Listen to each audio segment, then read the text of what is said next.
So as you can see here, then we have selected and closed the polyline to turn it into a polygon. In the properties panes, you can confirm that it's closed over here. It says closed, yes. My apologies. In the last video, I noticed that the blue was, even though on my screen has a higher contrast, is that in the video it didn't look as high contrast. So in all future videos, I'm going to make sure that I do everything with white and black. Make sure that it's a high contrast and you guys can follow along. Now I wanted to show you guys here, when we have left click on the polyline, let's say I wanted to go back and alter this. So if I hover over a vertice, I can add a vertex if needed. So add another point with midpoints.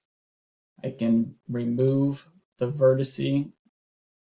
I can change it back into an arc, or I can take an arc and turn it into a line. So again, I'm just hovering over, which gets that little contextual menu up, and then I just then select which item I want to do. I want to add vertices, I can. And then if I stretch, it's the same thing as if I just pull over. I'm pulling each one of these where I want it to go.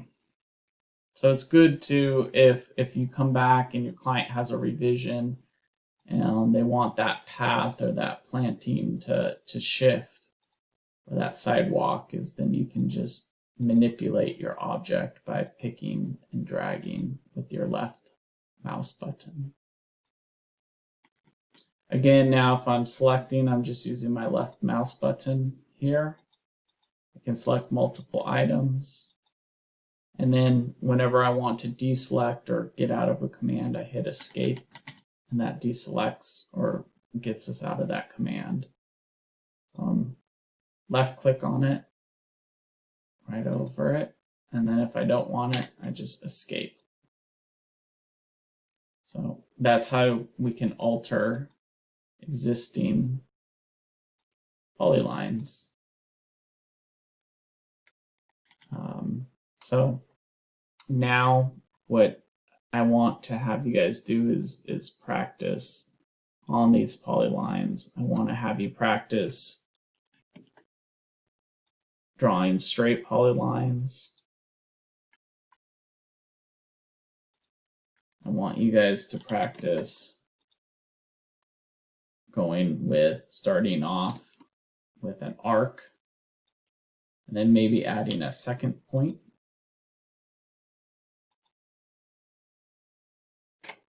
Enter to create the second point.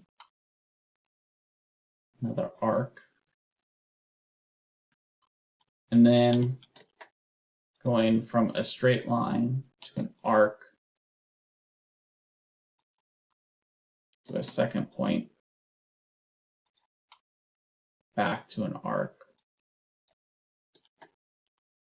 back to a line. And then what I'm going to do is, in a file that I'm going to upload, is I'm going to have you trace over something already in the drawing. So you're going to start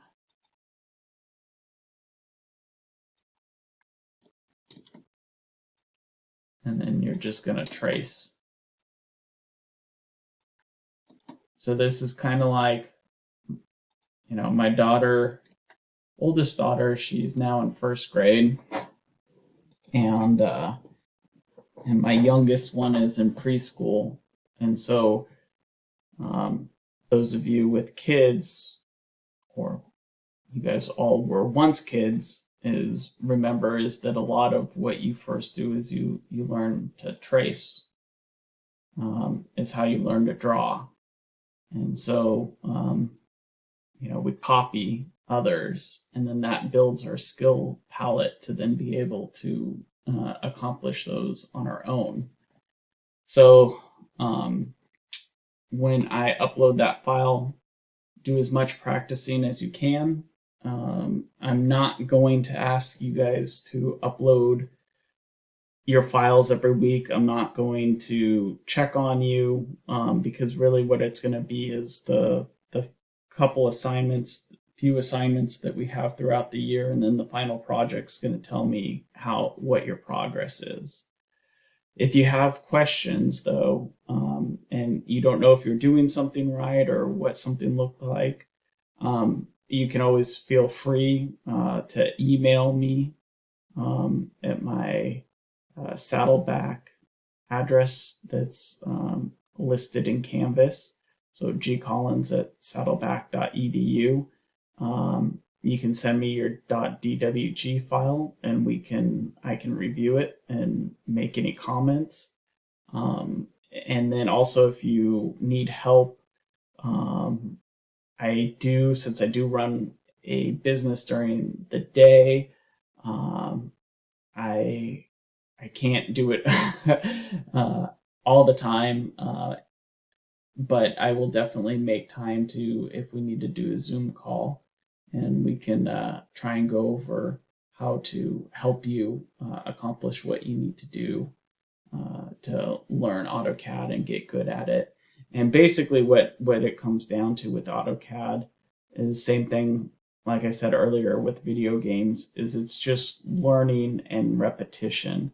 And then it becomes just a reflex where you don't have to think about it.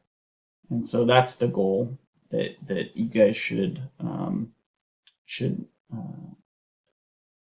pretty much strive for. So, okay, well, best of luck. Let me guys know how you're doing. Thank you. Bye.